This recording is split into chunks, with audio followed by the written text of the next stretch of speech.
কৃপণ। রবীন্দ্রনাথ ঠাকুর। আমি ভিক্ষা করে ফিরতেছিলাম গ্রামের পথে পথে, তুমি তখন চলেছিলে তোমার স্বর্ণরথে। অপূর্ব এক স্বপ্ন সম লাগতেছিল চক্ষে মম।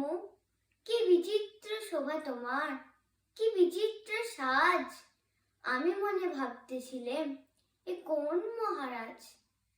যবে শুভক্ষণে রাত পোহালো, ভেবেছিলেন তবে আজ আমারে দাঁড়ে দাঁড়ে ফিরতে নাহি হবে। বাহির হতে নাহি হতে কাহার দেখা পেলেম পথে, চলিতে রথ ধনধান্য ছড়াবে দুই ধারে। মুঠা মুঠা কুড়িয়ে নেব, নেব ভারে ভারে। দেখি সহসা রথ থেমে গেল আমার কাছে এসে।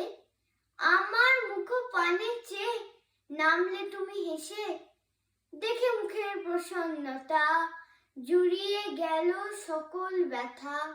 হেন কালের কিসের লাগি তুমি অকস্মাৎ, আমায় কিছু দাও গো বলে বাড়িয়ে দিলে হাত। মরি একই কথা রাজাধিরাজ, আমায় দাও গো কিছু। শুনে কনকালের তরে রইনু মাথা নিচু। তোমার কি বা অভাব আছে ভিখারি ভিক্ষুকের কাছে, এ কেবল কৌতুকের বসে আমায় প্রবঞ্চনা।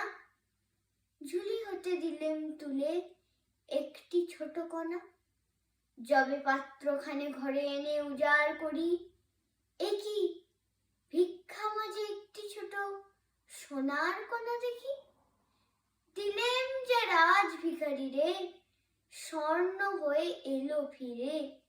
তখন কাঁদি চোখের জলে দুটি নয়ন ভরে।